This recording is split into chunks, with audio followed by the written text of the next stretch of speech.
जिमसी नमस्ते। आशा करूँ कि रोरे मन ठीक कहा होय। मैं फिर से उत्साहित एगो इनकरेजिंग वचन लेके मैं रोरे मन के बीच में आहो शॉर्ट मैसेज और आशा करूँ प्रभु ई वचन कर द्वारा रोरे मन के जीवन में बात करो और नि ई वचन का कहल दुई वचन हमर दुई धारी तलवार है के ई वचन रोहरे मंगे एकला नहीं लेकिन जे केहल उकर जीवन में भी काट छाट करेला तो नहीं कर से रोहरे मन एकला नहीं सीखा था लेकिन हमोई भी ई वचन द्वारा नहीं सीखे सको थो और भी वचन एक दूसरे के बढ़े में सहायता मदद करेला हमी के नहीं आज हमें कौन में घटी कमी आई वो वचन अगर हमर जीवन में आई जाइल अगर हमें बीच वचन के पाई जाइल हला हमें मन का करेल करेक्ट करेल अपन जीवन में ओ मोके ई वचन ठो ईसन कहा थे करेक्टली यो वचन मोके ईसन सिखा थे तो मैं ईसन सीखबो और हमें मन सीखिला हमर जीवन में हर दिन कोई भी क्रिश्चियन जीवन में भी क्रिश्चियन विश्वासी में भी देखबा कि कोई भी परफेक्ट नहीं खेन कोई भी शब्दन से परिपूर्ण नहीं खेन हर दिन कोई से हर दिन सीखल जाएला हर दिन हमें मन ने अपने आप में आत्मा में भरते जाइला हमी कोई परफेक्ट कोई नहीं खेन खाली एक मात्र परमेश्वर है नहीं तो आज कर बचन नी यूहन्ना 13:7 में ऐसा कहते कि जे मोय करोना मतलब कि कहते यीशु मसीह कहते कि जे मोय करोना तो उके एखन नी जानिसला लेकिन इके तो बाद में जानबे इके मैं आदिवासी से कहत हो हिंदी में भी तो पढ़े सकाला कि सच में हमें देखिला कि हमारे जीवन में भी नहीं कितना घटना कितना तकलीफ कितना बीमारी से हुई कि हमें जइला कितना समस्या से हुई के जइला हमें बुझे के नहीं सकिल कि समस्या कैसा आला कि तकलीफ कैसा आला कि बीमारी कैसा आला हमें मन जाने के नहीं सकिल लेकिन बाद में हमें जाने कि ओ ई भी प्रभु कर योजना रहे कि मोके और भी मजबूत करे के ले ओ ई भी प्रभु कर योजना रहे कि काले कि मोई भी प्रभु से दूरिया रहो और ई कर माध्यम से मैं प्रभु के खोजे शुरू कर लो काले कि हमें विश्वासी मन जब तक हमारे जीवन में परीक्षा नहीं आवेला हमारे जीवन में समस्या नहीं आवेला हमारे जीवन में टेंशन नहीं आवेला हमें प्रभु के नहीं खोजिला हमारे जीवन में अच्छा रहे हमें उन प्रभु के नहीं खोजब से लिए भी ई भी काहे के एगो हमी कर एगो पाठ है के हिस्सा है के नी तो उखी वचन कर द्वारा मैं तो निको उत्साहित करे चाहो तो कि वचन का कहते कि यीशु मसीह ई वचन में कहते कि जे मोई करोना ओके तो निमन नहीं जानबा लेकिन तो निमन इके का करबा पीछे बुझबा कि ई चीज काले होते से के एखन बहुत कोई समझे के नहीं सका था होई नी अपन अपन लाइफ में अपन अपन जीवन में अपन अपन परिवार में परिस्थिति किस तरीका से आहे नी किस तरीका से बीमारी आहे किस तरीका से समस्या है नी बुझे सका था बहुत कोई कंप्लेन कर देवन काले मोरे विश्वासी हो आहो लेकिन मोरे जीवन में यह परीक्षा आवत रहल मोरे जीवन में यह दुख आवत रहल मोरे जीवन में यह तकलीफ आवत रहल मोरे जीवन में यह बीमार आवत रहेला हमी मन कंप्लेन कर देवे लेकिन आज हमी के ओके कंप्लेन करे के नहीं खे लेकिन आज हमी के समर्पित होई के प्रभु में का तो हमी के और नहीं परमेश्वर के निकट जाए के ओकर द्वारा नी वचन के हेला नीति वचन ठो के हेला 3:5-6 में कहल की तो यहाँ पर समझ का सहारा ना ले तो ये अपन समझ का सहारा ना ले लेकिन संपूर्ण मन से यहोवा में विश्वास रख जब हम यहोवा में विश्वास रखे जब हम परमेश्वर में विश्वास रखे तो ऊ तो हमारे सीधा मार्ग निकलाई देवेला टेढ़ा मार्ग नहीं निकलाइल हमर रहेला टेढ़ा बेढ़ा रहे लेकिन जब हम प्रभु में रहे तो ऊ तो हमारे लिए सीधा मार्ग निकलाइला कि हमर अपन समझ नहीं हमी मने अपन दिमाग अपन बुद्धि कर इस्तेमाल नहीं करे के हमी के परमेश्वर में को देखे बीमार आला हमी के कहाँ को देखे परमेश्वर में को देखे तकलीफ आला हमी के परमेश्वर में को देखे हमी घर में जे भी नहीं आला समस्या आला हमी के परमेश्वर के बताए के संसार के बताबे संसार हासी लेकिन तो पहले परमेश्वर के बताओ परमेश्वर तोरले रास्ता खोल देवी आई जी वचन उत्साहित करत है आज ये नीति वचन कहवे हले बुद्धिमान कर किताब ही के बुद्धिमान नी ईसन उके जब नीति वचन पढ़न हल ईसन लागल कि कोई मोके सिखात हैं कोई मतलब कि परमेश्वर बुद्धि का स्रोता ऊ है के हमी मन्ने नी कितना एजुकेशन ले ही कितना पढ़ल लिखल ही हमी कर अपन जीवन में हमी नी लेकिन हमी मने का हल भी जब तक हमी बाइबल नहीं पढ़ अपनी हरे और बुद्धिमान नहीं हो हमी मने कही के हमी के नीति वचन भी पढ़े के। नीति वचन एक प्रकार का बुद्धिमान कर बुक कहल जाए। ऐसा लागल कि अगर उ किताब के पढ़बेल कोई तोर के डायरेक्शन देते तो के ऐसन करे के नहीं के, तो के ऐसन करे के, तो के और भी परफेक्ट होवे के। एगो वाइफ के कैसन रहे के, एगो पति के कैसन रहे के, एगो विश्वासी के कैसन रहे के, एगो बुद्धिमान कर बात मन के गुप्त गुप्त बात मन के बताली नीति वचन। और आई जी नीति वचन ठो 3 अध्याय 5-6 में आई जामी के और गुप्त कर बात के बताते कि आई जामी के जितना भी समस्या, जितना भी प्रॉब्लम आवी, जितना भी टेंशन होवी हमारे जीवन में, हमी के अपन समझ के अथी करे के नहीं के आदमी के हाथा पथा बताई वो हमार समझ के कुदा परमेश्वर ठिन कुदा परमेश्वर का निकट जावा तो परमेश्वर तो निकट आवी वचन के हेला। आई हमी परमेश्वर के निकट नहीं जाब तो कैसन हमार निकट आवी। हमी के जाए खे,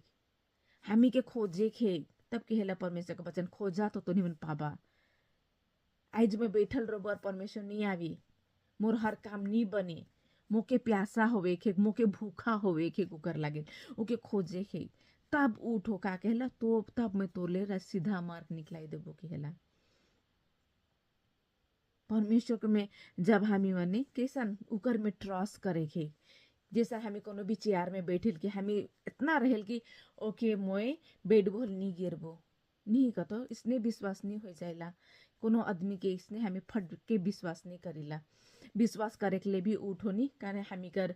काम कर देवेला। ओ आदमी अच्छा है, एक विश्वास योग्य है, एक मोर काम कर देवेला, समय समय में मोके देखेला नहीं मोर फैमिली। हमें विश्वास धीरे धीरे धीरे होवेला।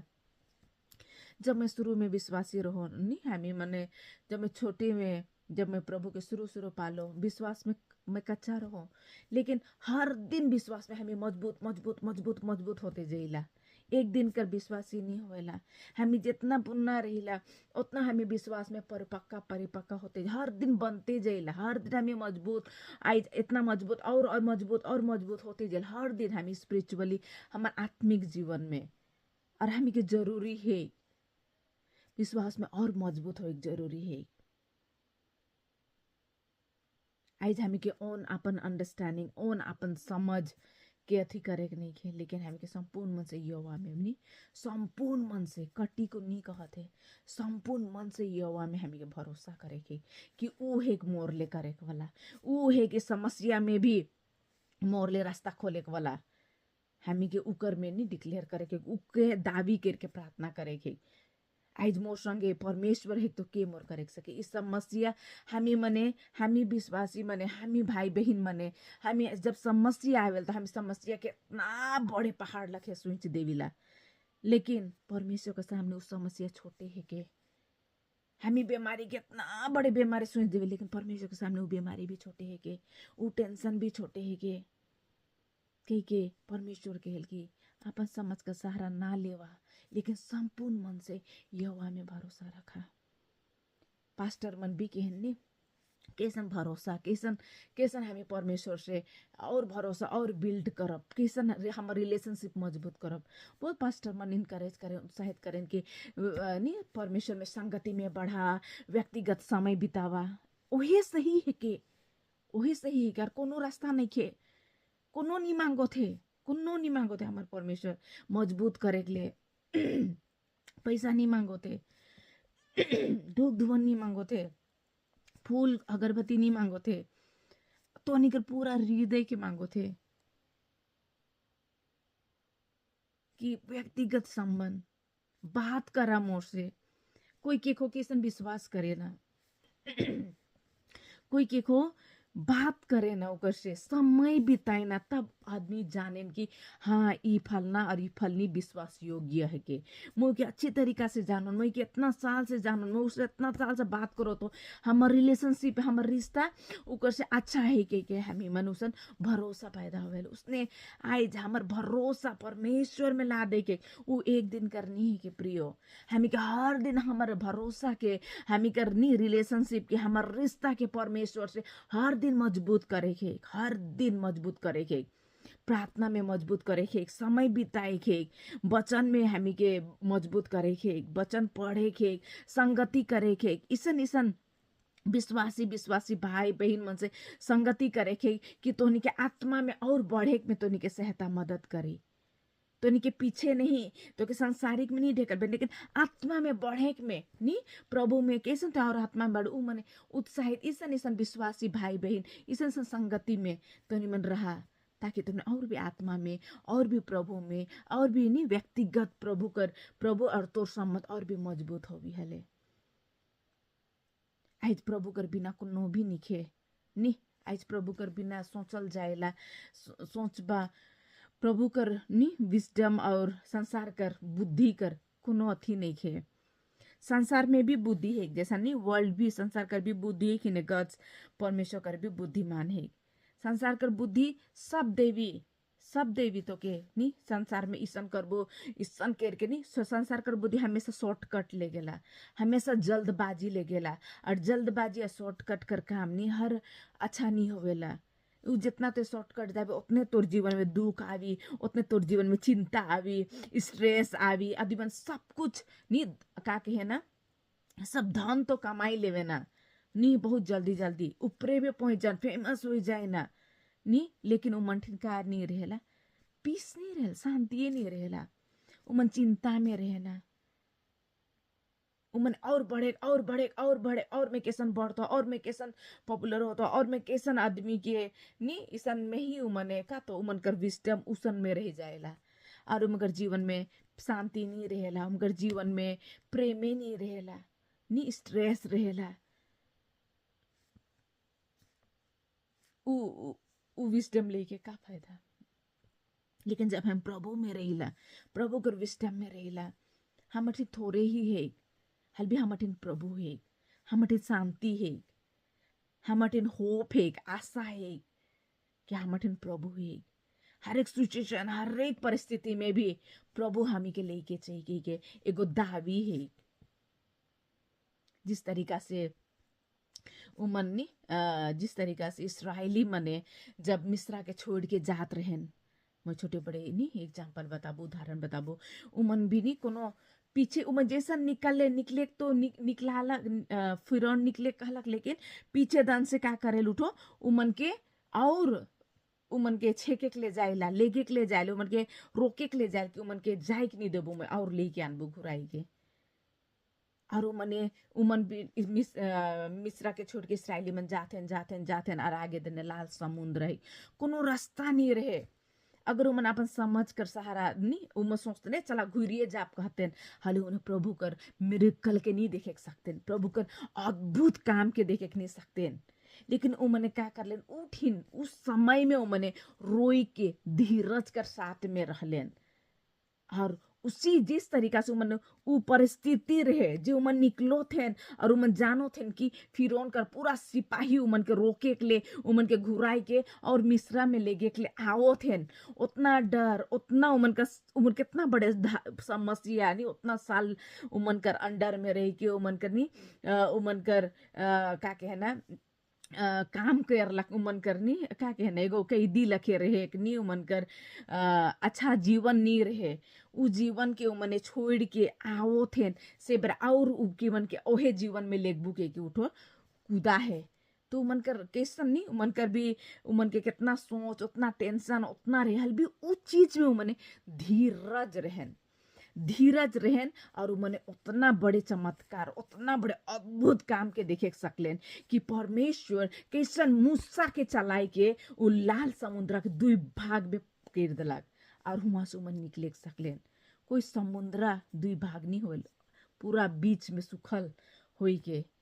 तो उसने प्रियो मैं तो नहीं कि आज नहीं मैं का उत्साहित करे चाहो तो कि आज हमें मन ना सोचा कि प्रभु तो के नहीं देखो थे, ना सोचा कि प्रभु कर तोहनी के ऊपर ध्यान नहीं किए, ना सोचा। जब हम प्रभु में आ रहीला, जब हम प्रभु के विश्वास करें, प्रभु आपन नजर हमी के ऊपर गड़ाए रहेला, देखे कि मोर छुआ पोता का करत हन के आज उठो उ कौवा के तो खिया थे, आज उठो नहीं बाहरे कर जानवर मन के तो खिया थे, आज हमें तो उकर बनाल, उकर हाथ से बनाल एकदम प्रेशियस छुआ पोता है कि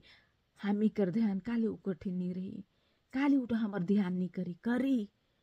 जिस तरीका से उठो मिस्रा से छोड़ा लग इसराइली मन के, उसने हमी के भी हर एक परिस्थिति, हर एक बीमारी, हर एक टेंशन, हर एक दुख से अथी करी, लेकिन सबसे पहले हामी के परमेश्वर में मजबूत भरोसा करे के। सबसे पहले हामी का रिश्ता परमेश्वर से नी मजबूत करे के। हर दिन हामी का व्यक्तिगत संबंध मजबूत करे के। पर्सनल डिवोशन हाँ संगति करेका चाहे, लेकिन तोर और परमेश्वर का रिलेशनशिप रिश्ता व्यक्तिगत प्रार्थना ऊ बहुत स्ट्रॉन्ग करेला। और आज हमें के उके हमार जीवन में लागू करे के प्रियो। आज उके परमेश्वर के तोर ध्यान है। आज उन्हीं बुला है। आज हामी तो नहीं भूलेला। आज मोर पति कर ही मैं उदाहरण देबो। उन्हीं दुई गो तो छुबाएको तो केयर करेला। जे छुबा नी बोन हो ये उके भी उठो उकर से बतियाएला। मोर पति नी पेट में आवी और उकर से बतिए, उकर लागिन प्रार्थना करी, उके उके उके उके छुबी, उके उके मूव करे के लिए अथी करी। और उ पेट में एक हल भी जैसा न उठ मोर पति ठो बतियाल उ छुआ मूव करे शुरू करेला। मतलब एक हामी तो संसारिक पापा उन्हीं जने में से छवाले मोर पति एखन तक मतलब कि कैसन एगो केयर दिखाते, माया दिखाते। तो ऊ जे हामी के बनाए हमारे बलिदान होइए का हामी के भुलाई जे नी भूले प्रियो। लेकिन वो हामी कर हृदय हामी कर चाहना के देखो तो कि आज हामी कितना उके खोजो थी, कितना उके हामी मने उकर भीरे जाती, कितना उकर ले प्यासा होती, कितना उकर ले हामी मने नी पहला स्थान देव थी। आज हमार पहला स्थान का है। बीमार हो लग तो हमें सबसे पहले घुटनी में जाती कि हमें पैसा खोजे के ले जाती। समस्या अलग तो हमें परमेश्वर में घुटनी में जाती पहले कि पहले पास्टर के खोजो थी प्रार्थना करे के लिए। प्रार्थना करे के लिए कहा, लेकिन सबसे पहले तो ही जा। पास्टर तो करी लेकिन तोर प्रार्थना तोर भी ओहे छुआ है कि जे पास्टर है के जो अगुआ मन है के। लेकिन सबसे पहले तो घुटनी में जा। आज परमेश्वर उसन खोजो थे हामी कर जीवन द्वारा। आज परमेश्वर हामी के माया करी, हामी के नहीं छोड़ी। यहाँ ऐसा कहते रोमन 8:28 में जे लोग नी जे आदमी मन परमेश्वर से प्रेम रखे ना ऊ मन ले सब बात मिलके भलाई के ही उत्पन्न करेला। मतलब जे उकर इच्छा कर अनुसार चलेला। सी कितना अच्छा बात कहते हैं रोमन 8:28 में कि जे आदमी मन जे विश्वासी मन जे तो यार मोय जे प्रभु के विश्वास करीला, जे उके माया करीला, उकर ले भलाई ही उत्पन्न होवी, उकर ले कभी बुराई उत्पन्न नहीं होवी। जे भी बुराई भी होई के भी समस्या आवी तब हामी जानो, हामी परखल जाब कि हामी विश्वास में कितना परखल आई, हामी कितना भरोसा मन आई प्रभु में, हामी का रिश्ता कितना आवी। मैं नहीं कहबो कि परीक्षा नहीं आवी, समस्या नहीं आवी, मोर जीवन में आवी, तोहर जीवन में आवी, जितना हामी विश्वासी भाई बहन सबकर जीवन में आवी। लेकिन कहला जे उके माया करेला, उके खोजेला, उकर ले भलाई उत्पन्न होवी।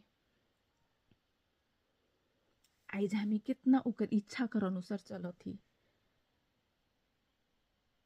आज हामी कितना उकर वचन कर अनुसार चलो थी। वचन तो सब जानिल ये वचन के मैं जानो ना। हाँ ये नीति वचन नी 3:5-6 में तो यहाँ पर समझ कर उ रटल है के योना तेरा सोलो रटल है के योना तेरा का साथ रटल है के हामी जाइन जाइला। लेकिन का हामी मानिला? आज ये चीज हमार जीवन में बड़े चीज अटै के रखे। मैं वचन जानो ना, सब जानिला, सब पढ़ला ही, एजुकेटेड है, MDA BTH Bible training Bible school सब करला ही। लेकिन का बाइबल के जानिल का वो बाइबल के जानिल, लेकिन वो बाइबल के मानिल। आज प्रभु के खोजो थे। जानने के वाला तो बहुत है बाइबल के, लेकिन का मानने के वाला है। बाइबल इके नहीं कहल कि जे मोके नी माया करी उ मोर बात के भी सुनी। बाइबल कहला जे मोके माया करी उमर बात के सुनी।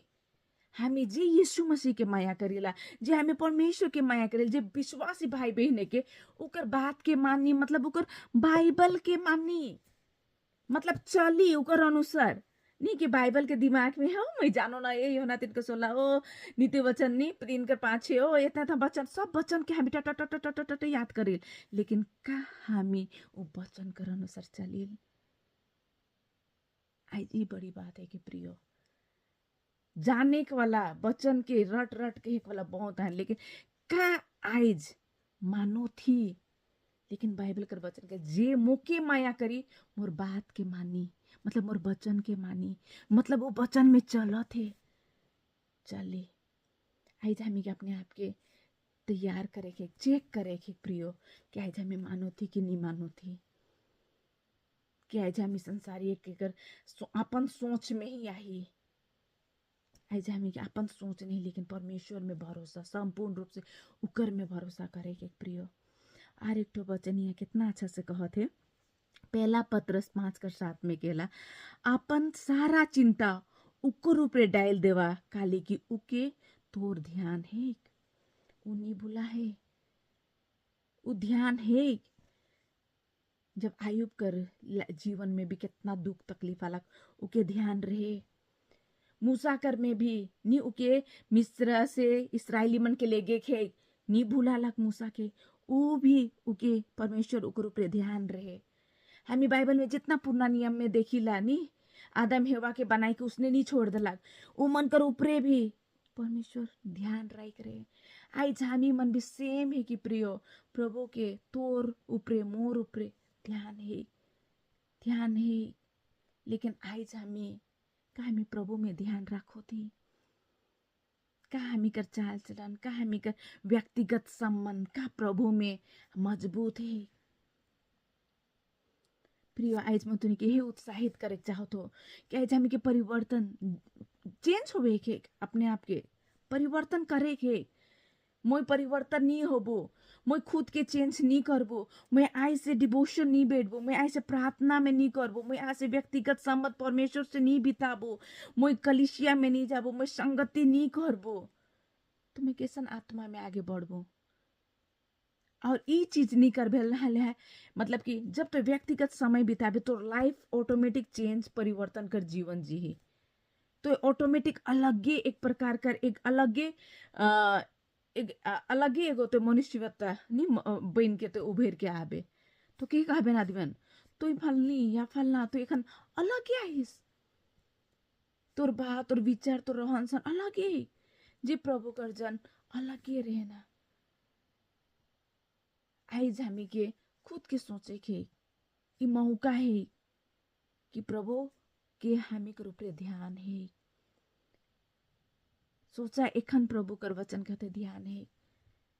लेकिन इस समय भी आवी जे आदमी वचन कहला हे प्रभु कहबे, लेकिन प्रभु के हिम्मत के नी चिन्ह होना, उस समय आवे वाला है प्रियो, कि हामी के ड्राई के रहे के एक के हामी के हमर रिलेशनशिप के मजबूत करे के, ताकि जब वो आवी और हामी पुकारब हल प्रभु हमर प्रार्थना के हमर आवाज के सुनी। कितना डर लाग दो नहीं, हम उतना दिन से क्रिश्चियन है के, लेकिन जब समय आवी जब हम चिल्ला बा प्रभु नी चिन्हों के लिए कितना दुख कर बात लगी, कितना कैसन खल्लो लाग जे उस समय में नहीं के का मैं उतना दिन प्रभु उतना दिन में क्रिश्चियन लेके नाम धारी, उतना दिन मोर रिलेशनशिप अच्छा नहीं रहे कि प्रभु मोके नी चिन्हों थे के आज हामी के रिश्ता के हामी के मजबूत करे के प्रभु में। अपन समझ का सहारा नहीं, लेकिन हर परिस्थिति हर दुख हर एक तकलीफ में घुटनी में आए के हमके परमेश्वर के खोजे के प्रियो, उ के बताए के आज हर समस्या आवी, लेकिन उ भी हामी के मजबूत करे के ले, उ भी हामी के विश्वास में पक्का करे के ले, उ भी हामी के भरोसा में पक्का करे के ले, हामी के और धार करे के ले आवी, लेकिन हामी के कूद के परमेश्वर में उकर चरण में जाए के। सोना के भी आग में जितना उके पीटे ना उतना उधार और चमकदार होते जाइला। उसने आज हामी के भी तलाश थे प्रभु, हामी के धार बनाते चौक बनाते समस्या से बीमारी से, लेकिन आज हामी के और भी परमेश्वर में मजबूत होवे के, उकर में रिलेशनशिप उकर में रिश्ता मजबूत करे के आवे कला दिनों में हामी के यूज करे के ले परमेश्वर हामी के तोनी के यूज करे के लिए, और हामी के नी समस्या से होई के हामी के गुजरे के, लेकिन हामी के नी अपन समझ का सहारा नहीं, लेकिन संपूर्ण मन से भरोसा करके परमेश्वर में समर्पित हुए के व्यक्तिगत हमारे जीवन नी परमेश्वर में दे के हामी के अपन जीवन जिए के प्रिय। जिस तरीका से कोनो भी छुरी के हामी धार करीला तब उकर बाद हामी चोक हो तब हामी काटा छोपा करील नहीं कत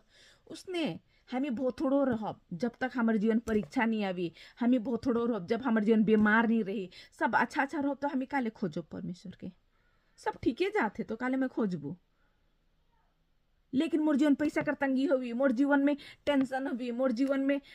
काम नहीं रही मोर जीवन में कहाँ से नहीं विपत्ति आवी तब तो मैं खोजबू परमेश्वर के तब तो मैं चौक होबू नहीं धार होबू परमेश्वर में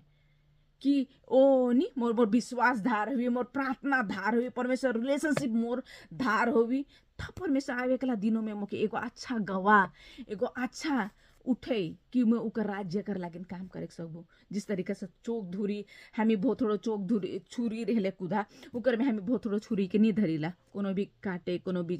छोपे के ले हामी चोक धुरी चोकला छुरी के ही धरीला कि हामी काटो पर छोप उसने आज भोथोड़ो की आज परमेश्वर तलाश चोक करे के लिए आज हामी के अपन नहीं समझ का सहारा नहीं लेकिन परमेश्वर में विश्वास रखा वचन पहला पत्रस 5:7 में खेल की उके तो ध्यान ही वो तो कि नहीं छोड़ी नहीं त्यागी जब हम प्रभु में रहिल तो प्रभु की नहीं देखोत रहल के कब मोर छुआ पुता आओ मोर में उ बतिया के लिए चाहो थे लेकिन हामी मन प्रार्थना नहीं करीला हामी समय नहीं बितैला आज हामी के सबसे बड़े पावर हामी के नहीं कैसन हामी के मिली समय बिताए के व्यक्तिगत समय बिताए के तो परमेश्वर इस छोटे बड़े इनकरेजिंग वचन कर द्वारा तो नहीं कि बहुत बहुत आशीष दो जी मसीह।